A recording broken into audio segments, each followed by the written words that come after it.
Alright, coming off the back of All Comey All Day Thursday, I decided that today we would go ahead and talk about a wide array of topics. So that's exactly what I have planned today. We have a whole bunch of things to get through. New York Times, The Hill, and it's just gonna be a great break from the whole Comey thing because that took up the entirety of yesterday because it was just the biggest story. I mean, there was nothing else going on really. It was just the biggest story of the day. But I will talk about it a little bit later on. Speaking of days, this is Friday. It is June 9th of 2017. I am Richard O'Reilly. This is the Richard O'Reilly Show.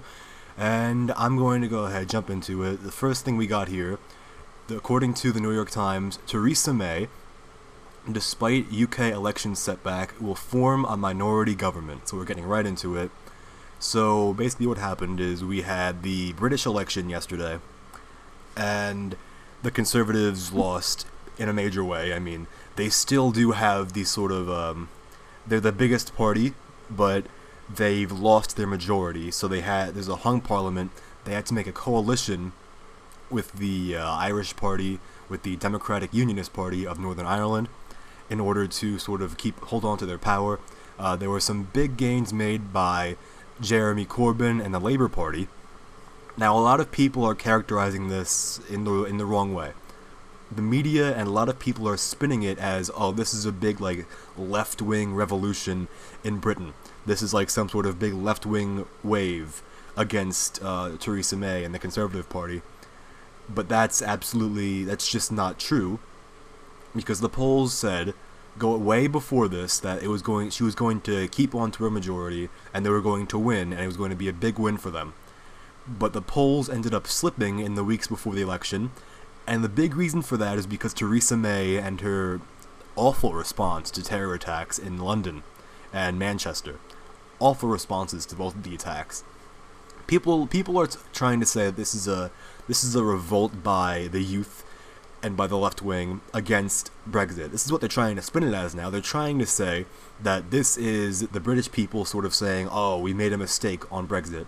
But that's not what they're saying. The reason that this happened is because probably, most likely, I don't have data to back this all up. But here's the thing: this is overwhelmingly likely, and I would be very shocked if this was anything else. The reason why they lost, but I feel like the big thing is because look, Theresa May came out after the London attacks, and her sort of thing was, oh, in order to stop this, we're going to need to crack down on the internet.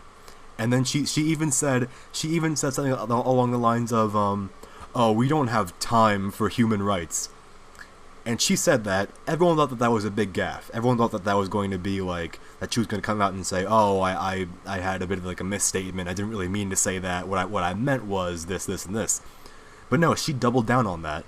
She said that at a speech, and then later that day, she posted that line on Twitter, and had the video up there. So it had the video of her saying that, and then she had the quote like, "Oh yeah, we don't have time for human rights. We need to crack down on this." So that's the reason. That's the reason they lost. I mean, let's be honest. I mean, what other reason could there possibly be? And the media, they want to spin it as, oh, they decided that Brexit was a mistake. That's not the case at all. Because they were going to win, but then the polls ended up slipping late in the election because, here's the thing, because of Theresa May's awful response to the terror attack. I mean, people aren't going to buy that. If she had come out and said something a bit like, something smart, like, oh, we need to crack down on immigration, we need to crack down on the whole Islamic immigration that's coming in, and all the Muslims that are coming in, and all of the refugees, and then even use that to push for Brexit even harder. Say, oh, if we had control over our borders, this wouldn't have happened. She could have come out and said that, and she still would have won, and Brexit would have had even more momentum going for it. But no, instead she came out, she gave an idiotic response to the attacks, and she said, oh, we need to crack down on the internet. So a lot of people saw that. People who were going to vote Conservative, they looked at that and they saw, ooh, they said, ooh, cracking down on the internet. We don't have time for human rights and freedom and democracy. What is this woman saying? I'm not gonna vote for these people. That was what probably happened. Was probably you had people who were going to vote Conservative. They saw that and they decided, you know what? I'm gonna sit it out. And there were also a lot of people probably on the left who were going to vote, who were thinking about voting for Labour, and they weren't really sure about it. But then they saw that and they said, "Oh my God, we need to get this woman. We need to get this woman out of power. We need to take this woman's power away." I mean, she's saying, crack down on the internet, crack down on human rights. Literally saying we don't have time for human rights. So we need to go out. We need to turn out and vote. We need to vote against this woman. We need to get, Jeremy Corbyn in there. We need to vote her out of power. And that's kind of what happened. Now, I mean, she still is prime minister, but people are speculating. They're thinking that maybe that might not last very long. And you've had a lot of talk about Nigel Farage. Nigel Farage has said that he's considering coming back into the political scene. We've had a whole lot of the so-called Brexiters, the UKIP people, saying that they might have to step back in, and that Theresa May, they've been bashing Theresa May quite hard, because here's the thing, I mean, she just doesn't seem to be good at, whether you want to say she's good at her job, I don't know that, because I don't live in Britain. I don't have the first-hand experience to say whether or not she's good at her job, but I can say that she's awful at messaging, and she's awful at pushing for Brexit, which is probably the reason, that should have been her main thing when she came in. She sort of said, okay, she should have said, the people have spoken, Brexit is going to happen, and I'm going to push for that as hard as I possibly can. But instead, it sort of took a bit of a back seat, and instead she started coming out and saying these stupid things like, oh, we need to crack down on the internet, we need to crack down on human rights in order to stop terrorism, even though you could have easily just said, oh, we need to crack down on immigration, and Brexit will help us with that. So we need to accelerate Brexit, we need to accelerate the whole leaving the EU, we need to accelerate the process, we need to get out of the EU faster, but she didn't do that. She decided to be dumb instead. So now, here we are. So she's lost her majority.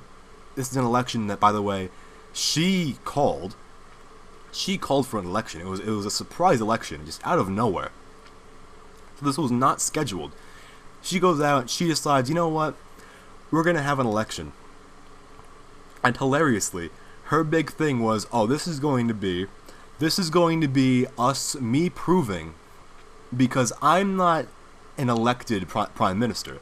Like, I'm only prime minister because David Cameron resigned, so I was never really voted into office, so I'm going to go ahead and have an election, and this is going to prove that I am a legitimate leader, and that I am chosen by the people to lead, and not just David Cameron's successor. So she did the election because of that. That was her reasoning. And then what happened? Then she lost. I mean, that is just embarrassing. That is absolutely embarrassing. And now we're going to have a bigger push by the whole Remain campaign. It says in the article here, the Labour Party wants to keep as much access as possible to the single market. Ronald Rudd, a senior figure in the Remain campaign last year, said that after Thursday's election, Parliament may be more pro-Europe. More pro-Europe. So this is where we're at right now in Britain. We're going to have a pro-Europe Parliament, according to Ronald Rudd. He wants to have a more pro-Europe Parliament. And we probably will be, because now we have less Conservatives in there, we have more from the Labour Party. What else happened in the election? We also had the Liberal Democrats. I mean, absolutely they just got completely destroyed. I mean, that was kind of, people sort of saw that coming. They're a very centrist party, and it just goes to show that there are big divisions in Britain right now. So that the Liberal Democrats, the centrist party, wasn't exactly very popular, because people want their sort of extremes, or you could say they're sort of polar opposites. But other than that, I mean, I don't think that's a very bad thing. I think that it's a bad thing that we've lost the majority in terms of the Conservatives in Britain in the Parliament. But in the long run, I feel like this actually should be a good thing, because here's the thing. Now that they have lost the majority, this is now fodder for UKIP and people like Nigel Farage and even Boris Johnson, who's with the Conservative Party, to come out and say, look, we need new leadership in the party. Theresa May is not good at her job. She's not good at what she's doing. We need new leadership, and we need Brexit, and we need it fast. Because here's the thing, I mean, Nigel Farage, if it was Nigel Farage instead of Theresa May, do you think Nigel Farage would ever have said, we need to crack down on the internet, we need to crack down on human rights? No. Nigel Farage would have been smart. He would have come out and he would have said, look, we need smart immigration laws. We need to be tough on radical Islam. We need to be smart. We need to get out of the European Union so that we can control our own border, because right now we're not controlling our own border and it's a bit of a mess. He should have done that, but instead they went with the whole Theresa May and going, oh, we need to crack down on human rights, and then tweeting it out. That was the big thing. I mean, if she just said that in a speech and then come out and said it later, oh, it was a mistake, I didn't mean to say that, what I meant to say was this, and this. But no, she doubled down. She tweeted it like she was proud of it.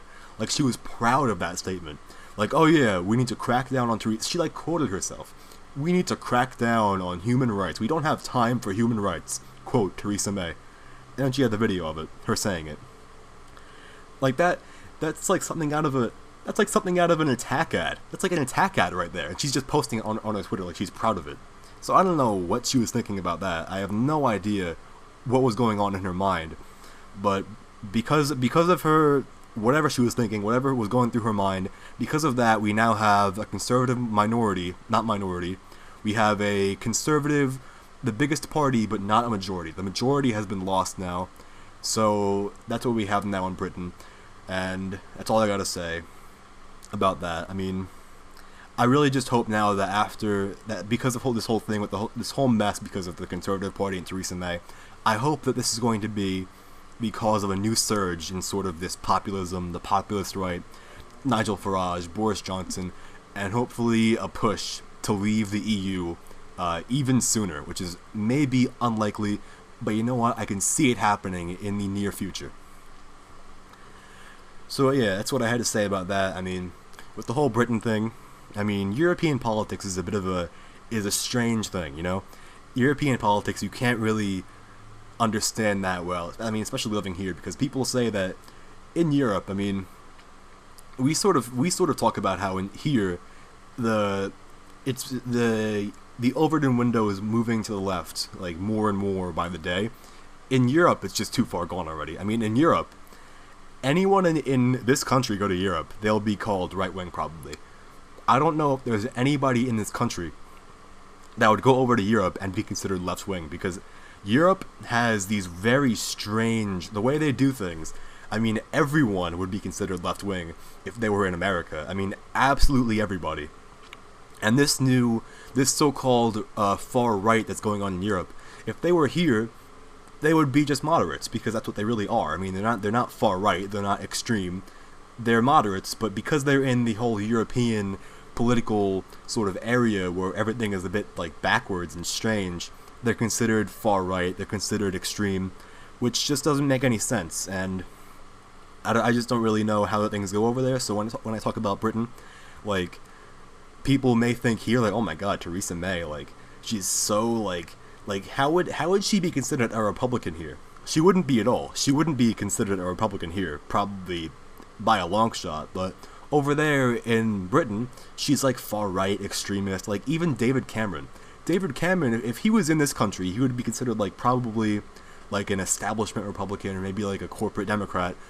But in Britain, he was like a far right extremist. Like, I don't know what's going on in these countries where they have these weird standards and these weird scales, but it is just very strange. Anyway, moving on, let's go over to another article on the New York Times. The New York Times has an article, it's called Dear Paul Ryan, and it is disgusting.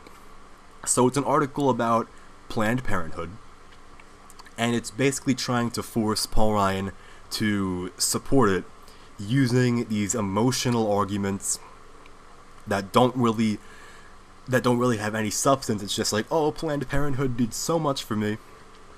So I'm going to read a little bit from the article here. It says, I visited the 3 Planned Parenthood clinics in your congressional district in Wisconsin and spoke to women and men arriving full of anxieties. They feared unwanted pregnancy, gonorrhea, breast cancer, and they can't understand why you're trying to close clinics that keep them healthy. First of all, that's probably a complete lie. They definitely can understand why. They definitely know why he wants to shut them down, because they do abortions. That's obvious. I mean, it's not like It's not like he's going on this sort of like big crusade against health clinics. That's not how it is. He's going on a crusade against abortion clinics because that's what Planned Parenthood does. They go on to say stuff like, "Oh, but Planned Parenthood does so much more than just abortions. They do so much more. They do so much more."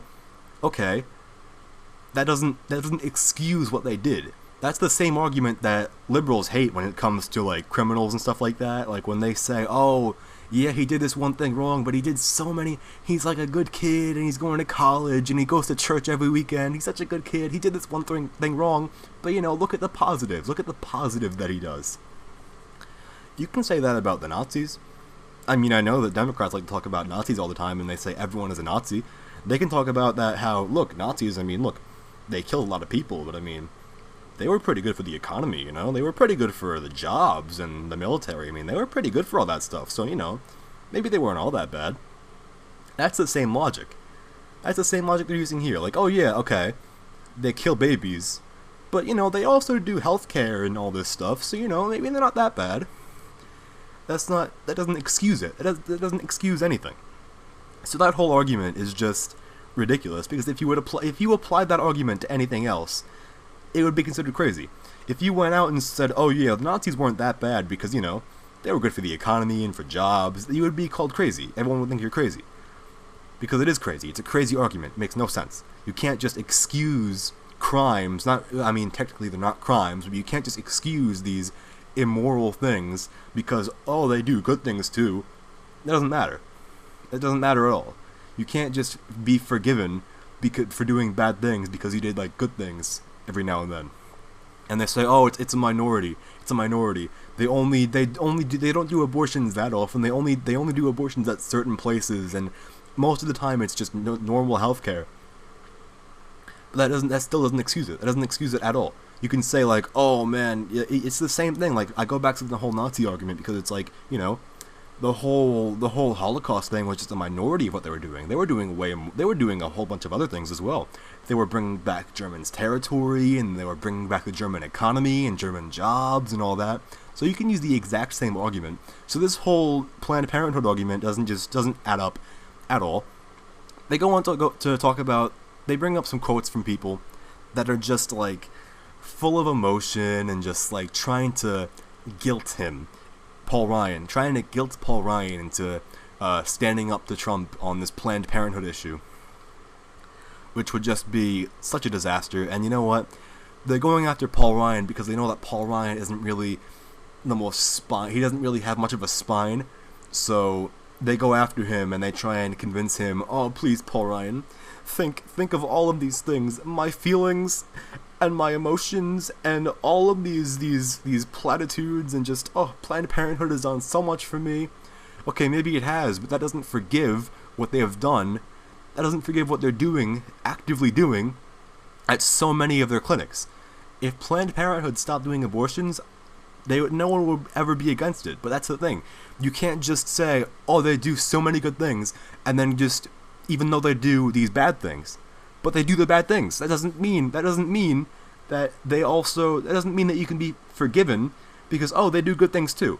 Okay, but they did bad things. They did things that are far worse than the good things that they did, Like, people forget that, like, this whole thing, like, they've taken all of the sort of like emotion out of this whole thing. Like, they act like getting an abortion is just like a regular Sunday thing to do, like you going out with the girls to get an abortion, it doesn't happen like that. It's not like that. Like, they talk about it in this whole article.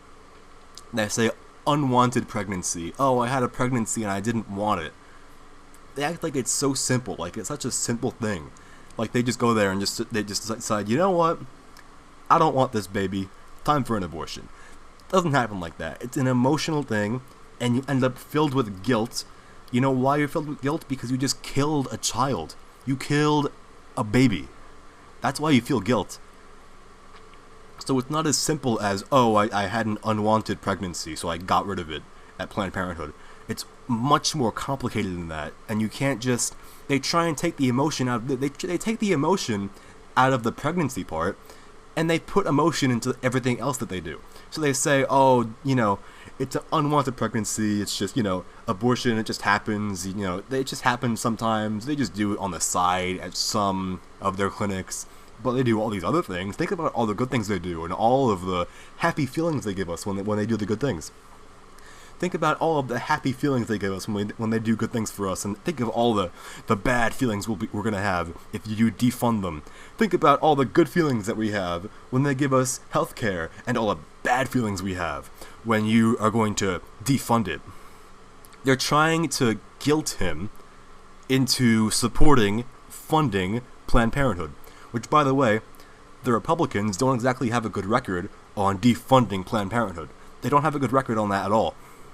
When it comes to the budget, they wanted to defund Planned Parenthood. Democrats, they didn't even have to fight, at all. They barely even put up a fight, and Republicans immediately cowered in fear and gave in to the demands. They gave in immediately. Now the budget bill, instead of defunding Planned Parenthood, they're giving Planned Parenthood even more funds. They're giving Planned Parenthood even more funds than before. So, this whole thing, going after Paul Ryan, I don't think that it's going to work. I don't think that Paul Ryan is going to see this and say, oh, it's time to reverse my position. I don't think it's going to happen. I think that this is just an article that's just sort of out there to sort of virtue signal and say, oh, look it, we're the good guys, Paul Ryan. Think of the feelings. Think of all of our feelings about Planned Parenthood. And look, what is with this whole thing? What is with this whole notion that women's healthcare is a separate issue from just normal healthcare? People say that, oh, it's because women have certain needs that isn't covered by general just healthcare. Okay, but so do men. Men and women, they both have different needs when it comes to healthcare. So you can't just have your own specific issue. You can't just have women's healthcare and then general healthcare. If you just started calling it just healthcare, it would all just, you would think, and it just wouldn't be a problem. Because here's the thing, we have a healthcare bill that's going through right now, and if President Trump has his way, it'll be a good one. If Congress has their way, it might not be a good one, but hopefully the president sort of, has a little bit of strength on him and tries to sort of fight for getting a good bill.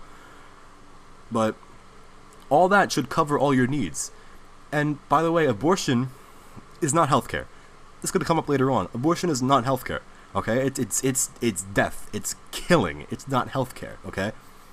Why? How does this cover? How is abortion considered healthcare? Where is the logic in that? There's no logic at all in that. How can you consider that to be healthcare? It's like state-funded murder. They say, oh, the death penalty is so horrible because it's state-funded murder. So is abortion. Abortion is even worse because it's, with the death penalty, it's people who committed crimes. With abortion, it's people who committed, it's babies, unborn babies who committed the crime of having a mother that just decided, you know what, I can't be bothered. I can't be bothered. And look, I know there are a whole bunch of cases and a bunch of nuanced sort of cases, and you have to look into each individual case and see maybe there's more to it. Maybe there is more to it. And maybe there should be exceptions. But this you shouldn't just be able to go in and say, oh look, I got pregnant, and you know what, I decided I don't want a baby anymore, so abortion. So, there are exceptions, there's some nuance to it, there's sort of alright, sometimes there are legitimate sort of concerns about how about how it wasn't my choice, it wasn't really my choice. And in that case, then okay, maybe we'll have to debate on that. But when it comes to just oh, I got pregnant and then I decided, you know what, I'm not feeling it, that's not a legitimate reason. You can't just do that. But that's what the Democrats want. They want abortion to just be this completely unregulated thing. They want abortions to be absolutely everywhere. They want you to be able to get an abortion for any reason whatsoever. Just show up into an office and say, hey doctor, I got pregnant, but I decided, you know what, I'm not feeling it, it's abortion time. That's what the Democrats want. And we can't let them have that. We can't let them have it. We need to go ahead and fight. We need to fight Roe v. Wade, which was a disaster and an awful decision. We need to get that. We need to get that just completely gone. We need to get that out of the books. It can't be there anymore. We can't have Roe v. Wade in there anymore. And we need to start being smart about the whole abortion issue, because the whole Democratic Party is saying, oh yeah, abortion should just be like completely unregulated, like common sense regulations. Like a lot of red states, they regulate abortions by saying, okay, there needs to be a wait period, and then they say, oh no, wait period, you can't have it. You need to be able to have abortions on demand. Walk into an office, say I want an abortion, and then have it like that day. You can't have a wait period. You can't have any of that, according to the Democrats. And it's nuts. It's nonsense. You can't have it. You can't have that. Democrats, this is just where you see that they just don't really have any morals. I mean, they really don't. They don't have morals whatsoever. I mean, the whole establishment in the party, I mean, they just have no morals. They have nothing. They should just be ashamed, but they probably aren't ashamed. You know why they aren't ashamed? Because they have a lot of money. They have a lot of money. They get a lot of money from Planned Parenthood itself. Planned Parenthood donates so much money to progressive causes that it's just embarrassing. And it's always progressives that say, oh, we are against money in politics and corruption. Even though, by the numbers, the Democratic Party takes in way more than in big donor, big corporate money than the Republican Party. And the Republican Party is bad. Look, I get it. The Republican Party takes in way too much money. But Democrats do it even more, and they're even worse when it comes to the amount of money they take in from the big money interests. It's absolutely just disgraceful how much money they take in. And they take in so much from Planned Parenthood, and it really shows too, because they are just completely out of their minds with the whole abortion thing. I mean, it's just abortion, free abortions whenever you want them, no wait period, on demand. Doesn't even matter your reason, just give them out for free. That's what they want, and we cannot let them have it. And if we let them have it, it'll be just a very sad thing. So there's also things going on with abortion going on in terms of the healthcare battle. I'll get to that in a little bit, but I want to talk about now a follow-up to the whole Comey story. I know I said that I'm not going to be talking about Comey too much, but this is just a little thing about how Trump sees, according to the New York Times, Trump sees total and complete vindication in Comey's testimony. So, after remaining mute on Thursday during harsh testimony from the former FBI Director James B. Comey accusing him of lying, President Trump tweeted early Friday that Mr. Comey had given him vindication in the Russia investigation. Now, first of all, I want to address this little part of this statement right now. Accused him of lying. I love how New York Times says that, and they don't even give the context. I said this yesterday. I said that the media would come out, and they're going to say, oh, Comey said that Trump is accused Trump of lies. And they say that on all the headlines, and they don't put it into context. So you see that headline, and you say, oh, so Comey said that Trump is a liar. So he's probably talking about the investigation and about the obstruction. No, he's talking about the morale of the FBI under James Comey. He said that, oh, Trump said that the FBI has low morale and that they're not confident. And he said that's a lie. Okay, but you can't really say it's a lie because it's not like you have data. It's not like you have evidence to say, oh, see, the FBI has full confidence. You can't. There's no like data, nothing like that. So you can't just say that. But he said it anyway. And the media picked that up, and the media said, oh, James Comey accused Donald Trump of telling lies, and they say that on all of the headlines. James Comey, Trump lies, liar, liar, and they never give the context. So right now, New York Times is doing the exact same thing. They're saying, oh, James Comey accused him of lying, and they don't even say what he accused him of lying about. They make it seem like he's lying about the investigation and about his alleged obstruction. But that wasn't what he was talking about at all. So this whole thing with media saying, oh, Comey said that Trump lies and he's a liar, it's just all overblown and it's all out of context, and the media, they do it all the time. It's just pure spin. It's pure spin, and it's embarrassing. So Trump tweeted out about this whole thing. He said, "Despite so many false statements and lies, total and complete vindication," he wrote at 6:10 in the morning. He added, "And wow, Comey is a leaker." So he's referring to Comey saying during the testimony that, yeah, I leaked the memo to the media. I did it through my friend. I didn't want people to know that it was me, so I sent the memo to my friend, and then I told my friend, give that to the media. So it was like an indirect, like sort of direct leak. And he just said that. He just admitted it in front of everybody in a testimony. In the public one. Not even the classified one. In the public testimony. He said, yeah, I leaked my memo to the media. Pretty much indirectly. Even though that memo could be considered a part of the investigation. It could be considered sensitive. Because he gave the rest of the memos to Mueller. To Mueller, the special counsel. So if you're going to give the memos to Mueller, doesn't that mean that they're part of the Russia investigation? If you give them to Mueller? But you gave them to Mueller, and then you gave one of them to the media as a leak. So you're giving the media very like not classified, but like sensitive information about your conversations that you had with Trump. And you even said that you did that because you wanted a special counsel. You wanted to get Mueller or anyone appointed to be special counsel. That was his goal. That was his goal of leaking the memo. And he got it. He got what he wanted.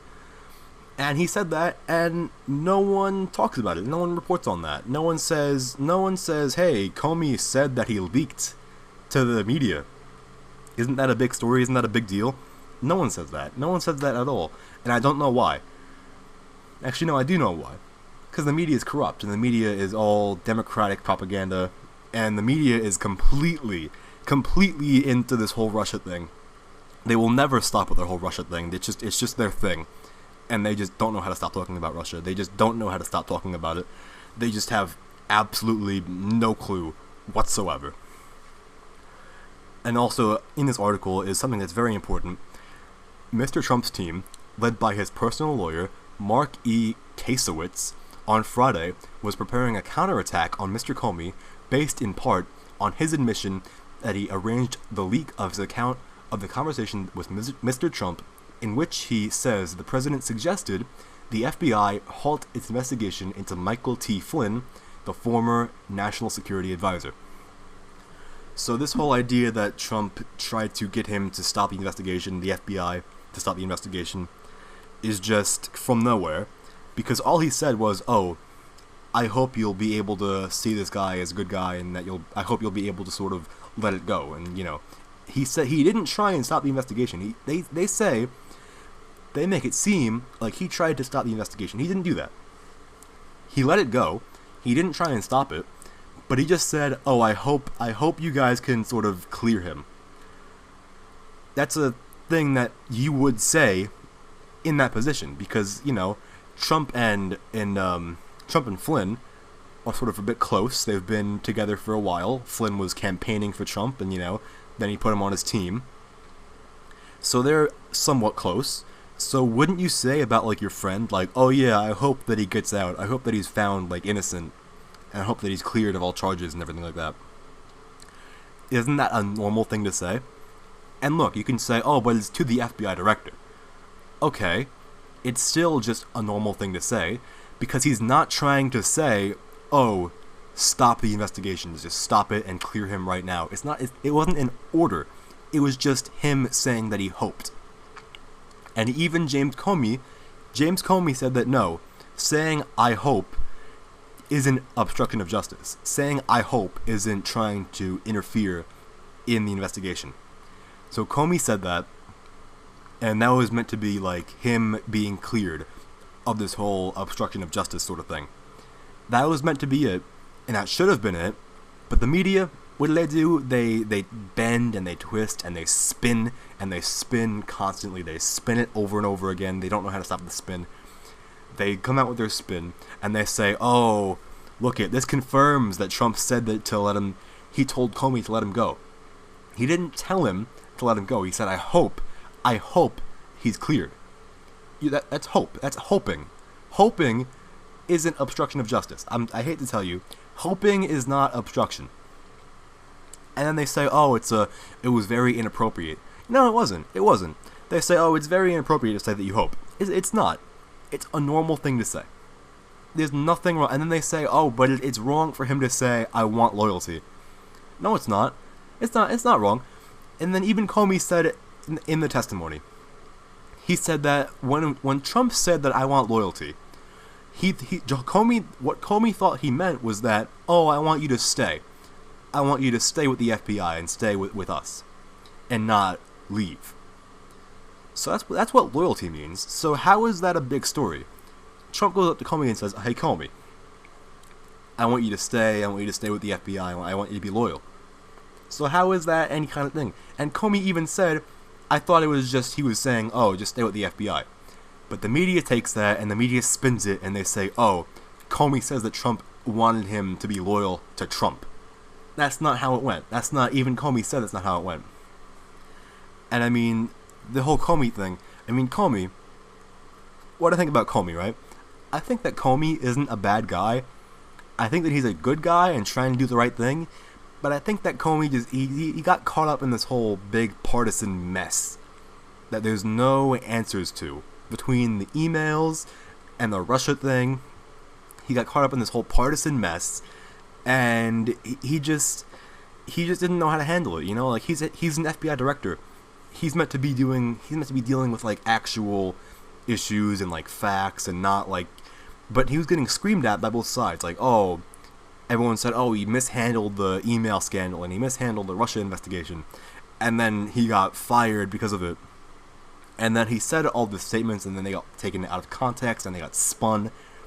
So I feel bad for the guy. But he's got to stop. He's got to stop with all these leaks and these like statements about, oh, I felt like it was strange. Okay, it doesn't matter how you felt. This is about facts. This is about what actually happened, not how you felt or what you thought or your concerns. None of that even matters. But yeah, so I mean, Mr. Trump getting his whole team in, President Trump getting his whole team in to go after Comey over the leaks, I think is a good move by Trump. Even though, like, I feel like Comey had good intentions, but I think that Trump needs to fight, you know? He's got to fight back, and you know what? He's shown between tweeting out about the whole Comey thing and about getting his team now to go after Comey on this whole leaking thing, it shows that he's trying to fight back. And that's a good thing to see. I want to see more of this, and hopefully, in a few months, or maybe even a few years, we can put this whole Russia thing to rest, and talk about actual issues for a change. Right, real quick, let me just take a drink real quick, you don't mind.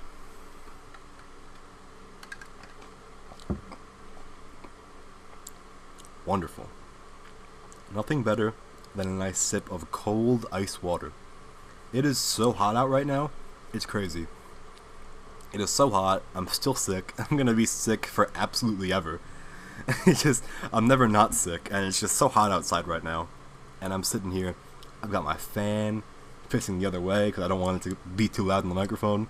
So I am sitting here sweating right now, and it's for this. So I hope you guys, I hope the fan is quieter, first of all. I hope the fan isn't getting in the way too much, because I moved that away specifically to sort of make it quieter in the whole recording. But anyway, let us move on. So, let's move on to immigration. According to The Hill, Trump has reopened hundreds of immigration cases. Now, that's a good thing to see. The Trump administration has reopened the cases of hundreds of undocumented immigrants whose deportations were previously deferred under the Obama administration. That's a great thing to hear. And of course, The Hill says undocumented immigrants and not illegal immigrants, like, you know, like they should be saying. They say, oh, undocumented, because it sounds a little bit nicer. That is so sick, by the way. The way that they try and change the vocabulary to make it sound nicer, to change your opinions. That is so disgusting. That is so sick. saying, "Oh, it's undocumented, not illegal." It's not. It's undocumented. And then they even say, "Oh, they do the whole dream thing. Oh, they're dreamers. They're not illegals. They're dreamers. They're dreamers." That is embarrassing. I mean, how can you even put up, if you're a millennial, like, progressive liberal, how do you put up with all of the condescending things that the establishment does, like calling them dreamers and undocumented immigrants to make it sound nicer to you guys? I mean, how do you put up with that, being condescended like that? I would never be able to do that. I mean, I don't know how you guys do it, honestly. But the Hill goes on to report, between March 1st and May 31st, federal prosecutors moved to reopen more than 1,300 immigration cases, according to Reuters' analysis of Executive Office of Immigration Review data. More than 3 times the number reopened under the Obama administration in the same period of 2016. So we have 3 times more of these cases reopened this year compared to last year, which is a great thing to hear. And you know what? I feel like Trump should talk about this more. I know that it's controversial, but it's a campaign promise, and it was a big campaign promise, and he should come out about that and talk about it a little bit more. Because here's the thing, I mean, like, the whole thing is just like, it would be a good win for him, because people are looking for wins. His supporters, they want winning. They want to see victories. This is a victory. If he comes out and says, "Oh, look, we've tripled the amount of cases that have been reopened compared to last year," that would be a great thing. That would be so good. That would give everybody, like, new life, because people are sort of, like, demoralized right now over this whole Russia thing. Trump should come out and hammer on this and say, "Look, I've been fighting for you guys on immigration, just like I said I would. This was a campaign promise," and he said, "I'm going to reopen cases, I'm going to deport people, illegals," and that was his promise, and he's doing that now. And thank God for that.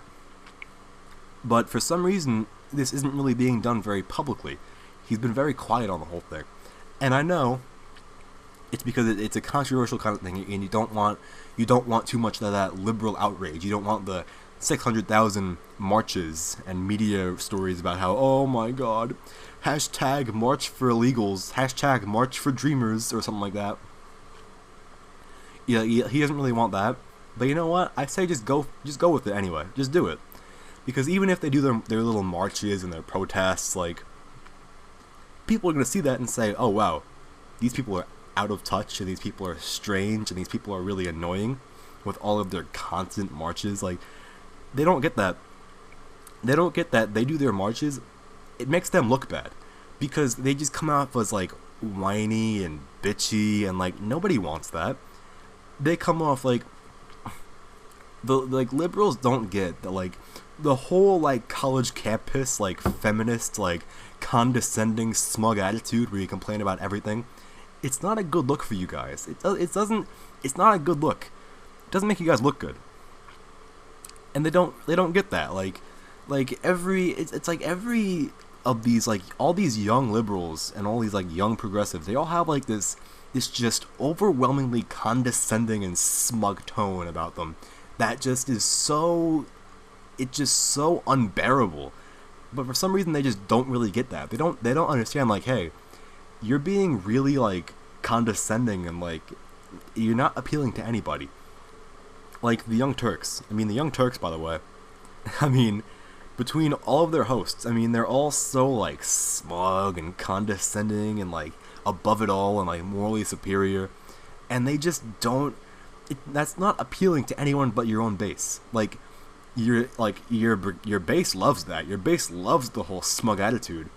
But if your goal is to sort of, like, bring in new people, like with these marches and these protests, like, what is their goal? Do they want new people? Because they're failing at that big time. Everyone sees that and says, "Wow, they're being really bitchy and annoying," and that doesn't appeal to me. I don't like that. So if it's for that, they're failing.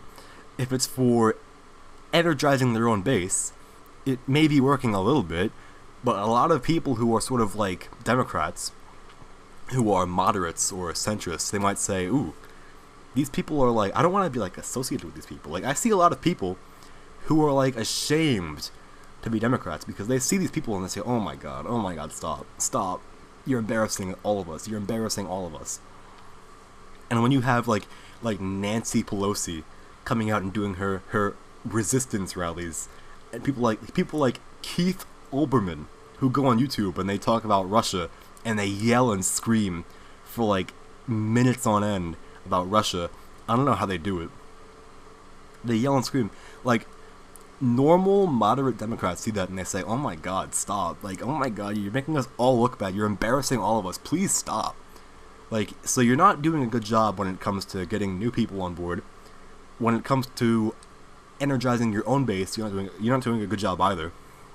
You're only energizing like a small portion of your base that's like hyper progressive and that's really like all into social justice and all that.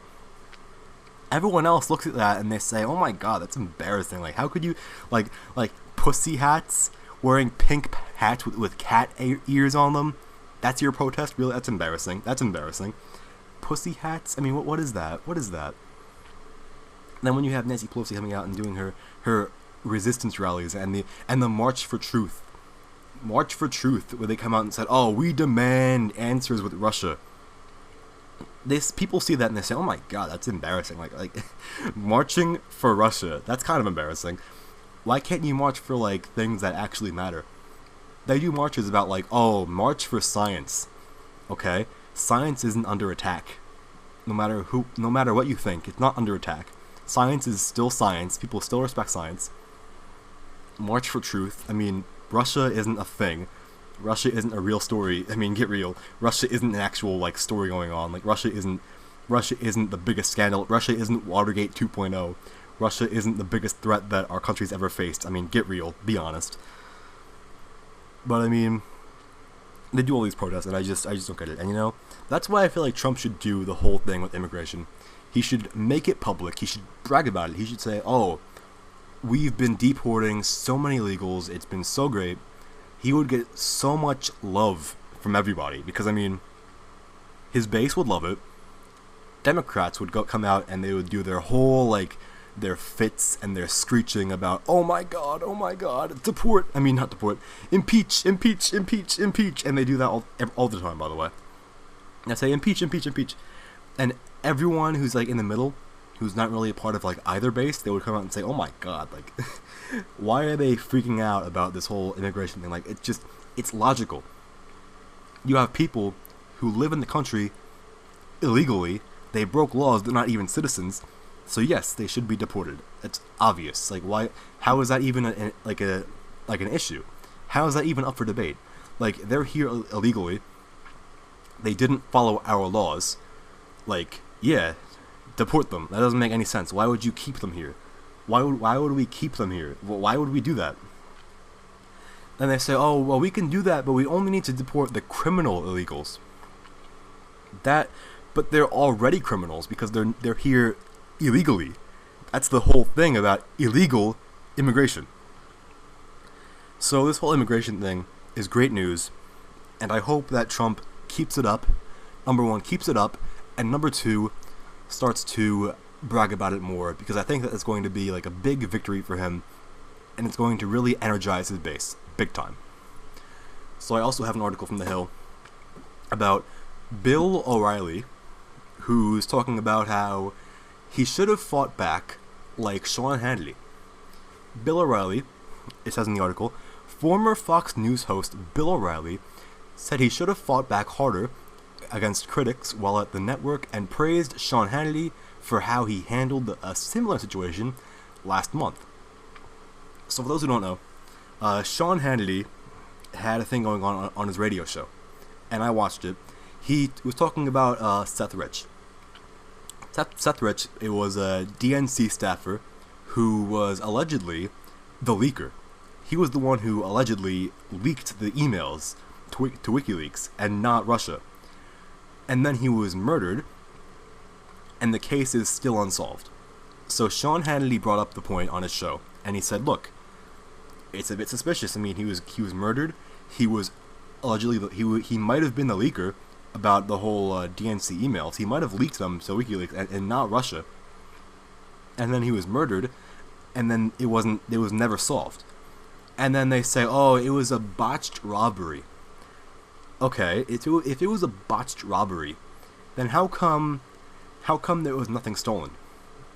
I mean, I don't know, like, if I'm a criminal and I'm trying to mug somebody and then I shoot them and they die, I'm not gonna forget to steal things.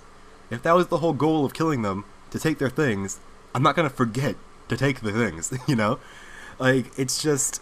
And look, I won't talk about it too much because it is a conspiracy theory at this point.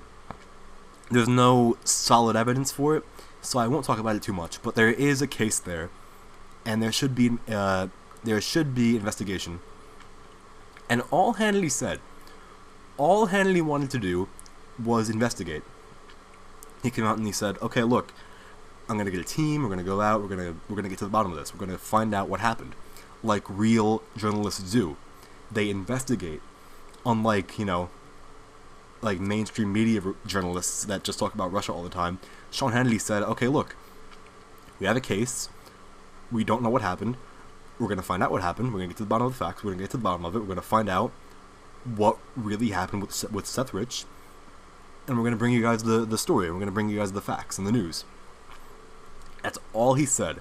He didn't do any direct accusations. He didn't say, "Oh, Hillary killed Seth Rich." He didn't say any of that. He just said, "There's a case here. Let's look into it." That was all he said. And the media, and they went after him so hard.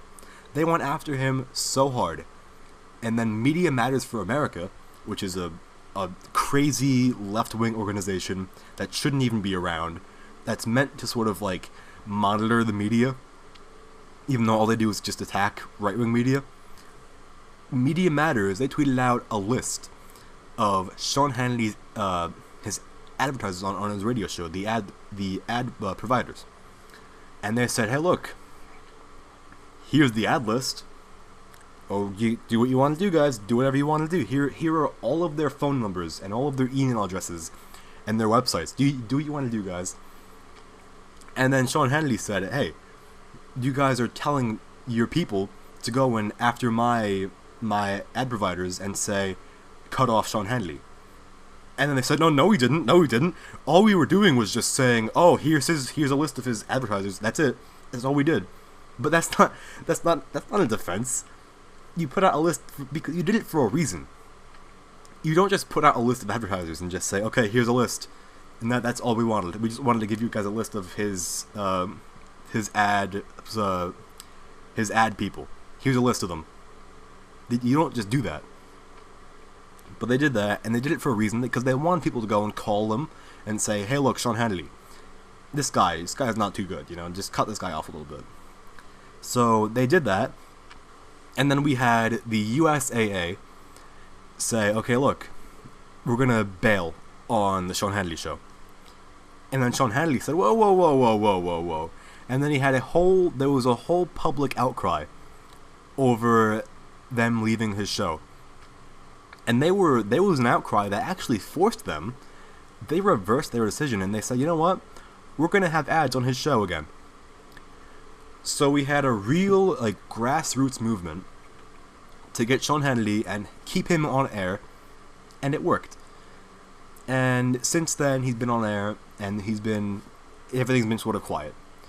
So Bill O'Reilly came out and he said that he should have fought back. He said Hannity actually fought back. O'Reilly told Newsmax host John Bachman, "I didn't. I should have. For reasons that I cannot explain now, I did not." So O'Reilly is saying that when he was facing his whole scandal, he did not fight back. He said that he should have, and he kind of regrets it, I think. But he said that for reasons I can't explain now, I didn't. So he said that there is a reason why he didn't fight back, and I'm curious to find out what that reason is, because I don't really know why you wouldn't fight back. But there is apparently a reason, so we're going to have to find out what that reason is. Hopefully he will come out with that reason eventually. But you know, Bill O'Reilly, from one O'Reilly to another, from Richard O'Reilly to Bill O'Reilly, I gotta say, Bill, it's not too late. You can still fight back. It's never too late. I mean, it's never too late to fight back. You can still do what Hannity did. Hannity, he had a whole like really grassroots movement to sort of keep him on air. Bill O'Reilly, do the exact same thing. Bill O'Reilly, do the same thing. Come out, have a movement, get all of your supporters to come out and pressure Fox News to put you back on air, and it would probably work. I mean, because Bill O'Reilly was so popular on Fox News, and then he was just gone. And since then, Fox has took a big dip in the ratings because, you know, now they have Tucker Carlson, which is he's a good guy, by the way. Tucker Carlson is a good guy, but he's new, so he hasn't been able to sort of pick up where Bill left off in terms of ratings. So Bill, I'd say just keep on fighting, man. Bill, just go back and make a campaign and go on, pressure Fox News to put you back on air, and it'll be controversial. So what? I mean, so what if it's controversial? I mean, so what? Honestly, it would be so good for the network. Because even though the media would have a big outcry and say, oh my god, Fox News hired Bill O'Reilly, the disgraced reporter, the disgraced sex harasser, even though that's not really true at all, even though it's just total spin and lie, then that would be big for Fox, because Fox could say, oh look, we don't care about your phony allegations and your smears and your campaigns to take us down. This was originally, this whole thing that got O'Reilly fired, it was a New York Times article. So that should set off a red flag immediately. I mean, it's a New York Times article. I mean, it's New York Times. I mean, come on, let's be real. So he also said, I may come back to television, it just depends, O'Reilly said. We're living in a pretty vicious age now. Whoever I work for is going to have a lot of courage to stop the far left from attacking sponsors and spreading lies about people. He's totally right about that. There is a big movement in the left to sort of attack people, like certain people they don't like in the media, attack certain reporters and attack their sponsors, and spread lies about them. Very vicious lies too. I mean, they tried it against Trump. What they did to O'Reilly, they tried against Trump in the campaign. They said, oh, O'Reilly he did sexual harassment. And they said the same thing about Trump. They said, oh, Trump did sexual harassment in the campaign. But Trump fought back. Bill O'Reilly really didn't. So now Bill O'Reilly's out. Trump is president of the United States. I mean, so it's been proven now between Trump and Hannity that their big attacks and their smears, they don't work as long as you fight back. So Bill O'Reilly, I'd say, just go after them. Just fight back. Just fight back in a major way. And I think you'll be able to get your spot back on Fox News, because Fox News hasn't been doing too well since this whole thing started, where they've been going after people at Fox News and saying, oh, there's a toxic culture of hate at Fox News. Which, by the way, I mean, that whole sentence of there's a toxic culture of hate at Fox News, that is just that should set off some alarms in your head too, because that's who would say that? Liberals. Who would say toxic culture of hate? Liberals. Nobody says that in actual speech. If you're at a place and you're getting bad vibes, you don't say, oh man, I'm feeling a real toxic culture of hate in this place. No, you just say, oh, I'm getting bad vibes, or this place feels sketchy. You don't say, oh, there's a toxic culture of hate. So it's that sort of weird corporate left-wing sort of manner of speech that they use to try and take down Fox News. And there was a whole campaign oh my god, investigate Fox News. Thank God that never really came to be, because it would have been a disaster.